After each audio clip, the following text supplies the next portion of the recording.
Hi, fellow peer coaches from Coach Arya. Wanted to send out a brief video log of the inner game of tennis before we actually meet. So, in a couple of minutes, I will explain to you what Timothy Galloway, who used to be a tennis player before he became a tennis coach, and then went on to establish an inner game franchisee of books and different things about how to do self-improvement via playing the inner game. What does he talk about?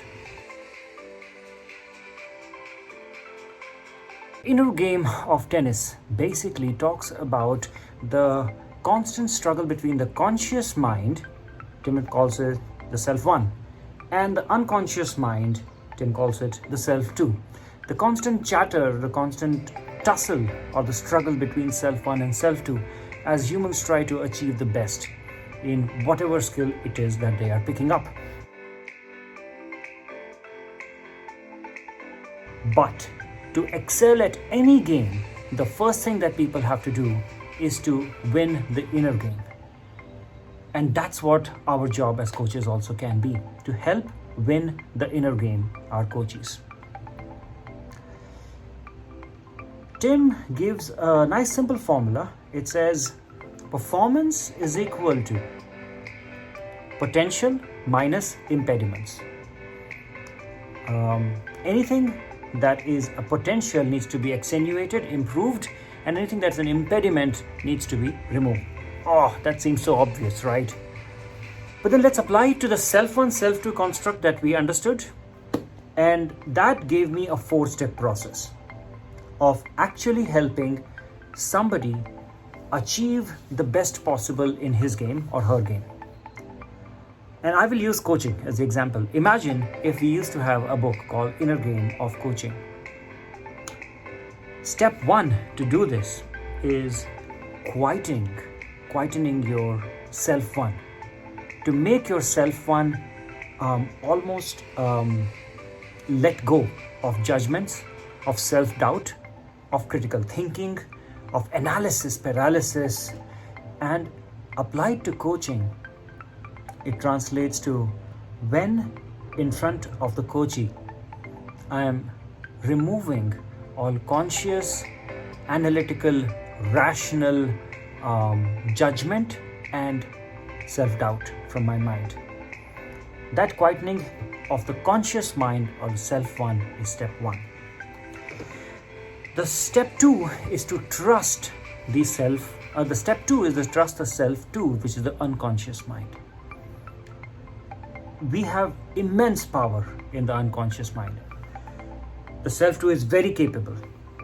Tim says it can do all kinds of great jobs, and it is already doing great jobs. Even as I am speaking, it's running my body.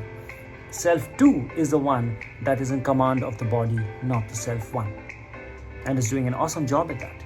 So then why not trust it and respect it to make things happen even in the activity that you are currently doing?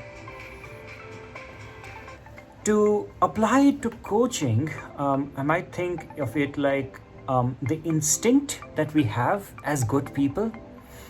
When we are counseling our friends, all of us as peer coaches, we have talked about this. We actually say, our friends really value us because we listen to them.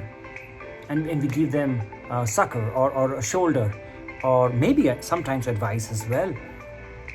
That instinct that we have, that we actually help and derive joy out of that instinct is our self-2 as coaches.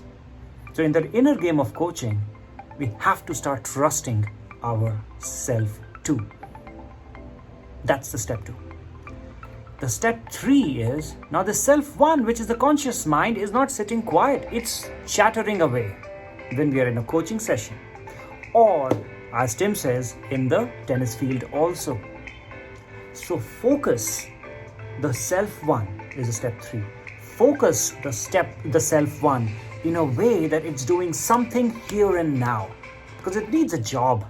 If self-1 does not have a job, it will go find a job for itself, which invariably will be to gaze out into the future and see in the future what your game will be like. Or fast forward and say, we are going to lose this match in tennis. Or in coaching, I don't think this session is going too well. I wonder if this client will come back to me or not. I don't know. And then start doing scenario analysis in the future. That has to stop, which means the self one needs a job today, here, and absolutely now to focus on. The inner game of tennis, most of his coaches, Tim says to them, focus on the ball. And by focus on the ball, he doesn't say just keep looking at the ball, but actually try to understand where the ball is at this moment and how is it moving at this moment. And that's a self-one job. So when self-one starts doing that job, it automatically stops judging and being critical and being paranoid about the future, etc. As applied to coaching, I think coaching presence is a big one. So when we do coaching presence, practice of that competency, we're actually being exactly that. We are being present right there in the moment with our clients. Step 3, therefore, focus your self-one on something here and now. Final step is basically a conversation between the self-one and the self-two. If you have done the 3 steps properly, then the 4th step will come naturally. The 3 steps, therefore, are: quiet your conscious mind, defer judgment, do not be self-critical. Second, trust your instincts. Trust yourself too. Understand that it is highly capable and it actually has got it. Step 3, focus your self-one on something which is here and right now so that it has a job to do. 4th step, therefore, is a conversation. The conversation is between the self-one and self-two, and the experience is the best way to find your right balance.